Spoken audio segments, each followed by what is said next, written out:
This edition of the Ridley Report is brought to you by Freaking.com.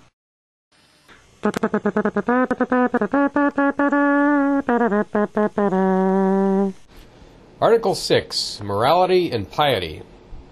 As morality and piety, rightly grounded on high principles, will give the best and greatest security to government, and will lay in the hearts of men the strongest obligations to due subjection, and as the knowledge of these is most likely to be propagated through a society, therefore the several parishes, bodies, corporate, or religious societies shall at all time have the right of electing their own teachers, and of contracting with them for their support or maintenance, or both. But no person shall ever be compelled to pay toward the support of schools of any sect or denomination. And every person, denomination, or sect shall be equally under the protection of the law, and no subordination of any one sect, domination, or persuasion to another shall ever be established. June 2nd, 1784, amended 1968 to remove obsolete sectarian references. HCR 6. Article 7, State Sovereignty. The people of this state have the sole and exclusive right of governing themselves as a free, sovereign, and independent state, and do, and forever hereafter shall, exercise and enjoy every power, jurisdiction, and right pertaining thereto, which is not, or may not thereafter be, by them expressly delegated to the United States of America in Congress assembled. June 2nd, 1784. Okay, I'm standing here with Superintendent Brennan. What's your first name again? Tom Brennan. Will you guys seriously look at moving out of those expensive offices there and getting something? Article 8, Accountability of Magistrates and Officers, Public's Right to Know. Take a salary cut. What is your salary? Answer questions like that, sir. What is your salary, if I might ask? How much do taxpayers have to pay you? All power residing originally in and being derived from the people, all the magistrates and officers of government are their substitutes and agents, and at all times accountable to them. Government, therefore, should be open, accessible, accountable, and responsive. To that end, the public's right of access to governmental proceedings and records shall not be unreasonably restricted. June 2nd, 1784. Amended 1976 by providing right of access to governmental proceedings and records. Article 9. No hereditary office or place.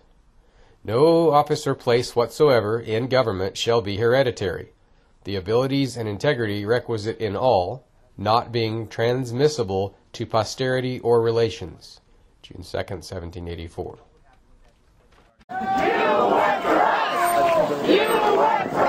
Article 10. Right of revolution. Government being instituted for the common benefit, protection, and security of the whole community, and not for the private interest or emolument of any one man, family, or class of men. Therefore, whenever the ends of government are perverted, and public liberty manifestly in danger, and all other means of redress are ineffectual, the people may, and of right ought, to reform the old, or establish a new government. Why don't you treat people like people? What are you doing? The doctrine of non-resistance against arbitrary power and oppression is absurd, slavish, and destructive of the good and happiness of mankind. June 2nd, 1784. Article 11. Elections and elective franchises. All elections are to be free, and every inhabitant of the state of 18 years of age and upward shall have an equal right to vote in any election. Every person shall be considered an inhabitant for the purpose of voting in the town, ward, or unincorporated place where he has his domicile. No person shall have the right to vote under the Constitution of this state who has been convicted of treason, bribery, or any willful violation of the election laws of this state or of the United States. But the Supreme Court may, on notice to the Attorney General, restore the privilege to vote to any person who may have forfeited it by conviction of such offenses.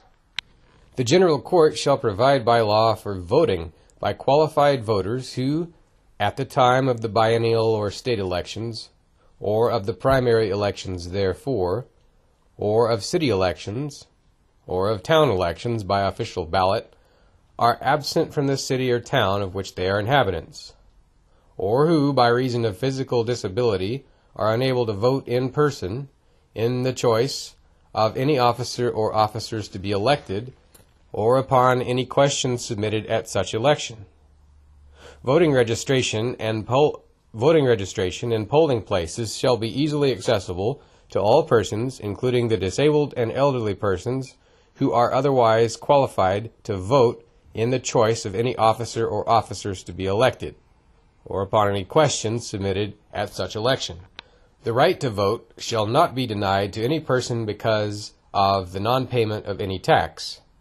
Every inhabitant of the state, having the proper qualifications, has equal right to be elected into office. Now, that was amended roughly 8 times between 1903 and 1984. I won't go into all the details.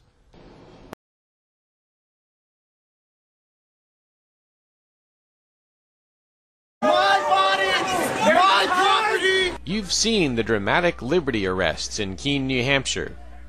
Now see 111 reasons why you should move there and reinforce these gutsy activists. Keene's advantages are compelling. For details, visit freekeene.com.